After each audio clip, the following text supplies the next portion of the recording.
ঈদুল আজহা একেবারেই সমাগত। প্রিয় দর্শক, আপনারা জানেন যে এই ঈদে বাংলাদেশে কিন্তু 1 কোটির উপরে পশু কোরবানি করা হয়ে থাকে। দর্শক, আমরা এরকম একটি খামারে এসেছি পাবনার চাঁদপুর উপজেলার পুরো গ্রামে। আমরা একটু কথা বলে জানতে চাই এখানকার খামারির সঙ্গে যে তিনি এবারে কি ধরনের গরু রেখেছেন আকর্ষণ হিসেবে আগামী ঈদে। আসসালামু আলাইকুম, কেমন আছেন? আমরা জানতে পেরেছি আপনি কিছু গরু তৈরি করেছেন নিজে হাতে এবং সেগুলো আগামী ঈদে আপনি বিক্রি করবেন বলে আশা করছি। তো আমরা যেটা দেখতে পাচ্ছি এটি কি সেই গরু? জি জি, এটাই সেই গরু। এই 1 পিসে গরু তৈরি করছি। আমি তো ওরকম বড় খামারি না, ছোট খামারি। একটা দুটো করে গরু পালি, বছরে একবার ঈদে বিক্রি করি। আমার মানে টার্গেট থাকে ঈদে পূর্ণ করবো। বছরে একটা দুটো গরু, দেশি গরু তৈরি করি। দেশি খাবার কোনো রকম মানে দানাদার খাদ্য মাত্র না, শুধু দেশি খাবার ফল পরিপুষ ঘাস এই এরকম তৈরি করছি। তো এটি কি দেশীয় জাতের গরু? একটা পুরোপুরি দেশি, কোনো ইয়ে না। আমরা তো জানি যে দেশি গরুর একটি আলাদা চাহিদা আছে। তো সেক্ষেত্রে এটি আগামী ঈদে কেমন হবে বলে আপনি ধারণা করছেন? অর্থাৎ দামের কথা যদি বাজারের যে অবস্থা এখন, বর্তমান বাজারের অবস্থা 3.5-4 মতো আসতে পারেন আশা করি। একটু হয় আর অবশ্যই অনেক শৌখিন মানুষ আছেন এবং যারা দেশীয় গরু কোরবানি দিতে চান হৃষ্টপুষ্ট। মাশাআল্লাহ, আপনার এই গরুটি অসাধারণ। আপনি কি বাইরে আনার মতো পশু বিক্রি করতে চান? তিনটে জারল আছে, জারল 3টে বিক্রি।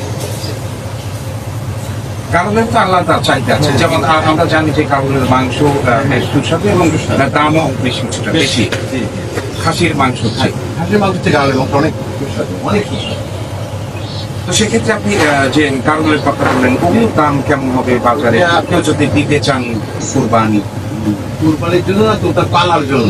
আচ্ছা, আপনি পারবার পালার জন্য কেউ যদি পালতে চায় তাহলে ওইগুলো নিয়ে গেলে লাভ হবে কোরবানির জন্য। যেমন আমার 2টা মহিলা আছে আর একটা পুরুষ আছে। মহিলা 2টা মোটামুটি ভাবে আপনার 60-65 দাম হবে, আর পুরুষটা 50-55 দাম। অবশ্যই আমি একটি প্রত্যাশা করছি, যেহেতু আপনি অর্গানিক ভাবে দেশীয় খাবার খাইয়ে বড় করে তুলছেন। সম্পূর্ণ দেশীয়, কোনো রকম নিয়ে আসে, কোনো ফিট কিচ্ছু না, শুধু দেশীয়।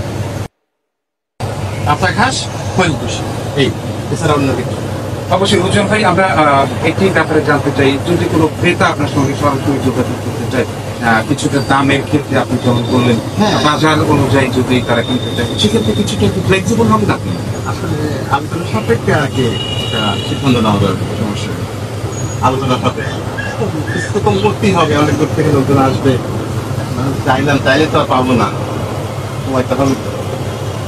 অবশ্যই আপনার প্রতি শুভ কামনা রইল। নিশ্চয়ই আমরা চাইবো যে ক্রেতারা আসুক, ভালো একটি গরু সংগ্রহ করুক, সেই সাথে আচারও এটি যাতে হস্তগত হয়ে যায়। প্রিয় দর্শক, আমরা নিশ্চয়ই প্রিয় দর্শক, আমরা এতক্ষণ কথা বলছিলাম খামারি উজ্জ্বল। তো তিনি যে ব্যাপারটি বারবার বলার চেষ্টা করেছেন সেটি হলো যে দেশীয় প্রযুক্তিতে দেশীয় খাবার দিয়ে অর্গানিক ওয়েতে তিনি পশু বড় করে তুলছেন। আগামী ঈদের জন্য এই সারটি বিক্রি হবে, তিনি বলেছেন দামের কথা। প্রিয় দর্শক, আপনারা যারা আগ্রহী, বিশেষ করে যারা দেশীয় গরু নিতে চান, তারা সরাসরি এখানে এসে যোগাযোগ করতে পারেন। এছাড়াও আপনারা যদি মোবাইল নাম্বারের মাধ্যমে যোগাযোগ করতে চান, তাহলে আমাদের ডেসক্রিপশনে এই নাম্বারটি থাকবে, আপনারা চাইলেই যোগাযোগ করতে পারেন, অথবা সরাসরি এখানে এসে এই পশুটি দেখতে পারেন এবং সংগ্রহ করতে পারেন। প্রিয় দর্শক, আমরা দেখা হবে। সে পর্যন্ত আপনারা ভালো করবেন, সুস্থ থাকুন, বাংলার সাথে থাকুন। ধন্যবাদ।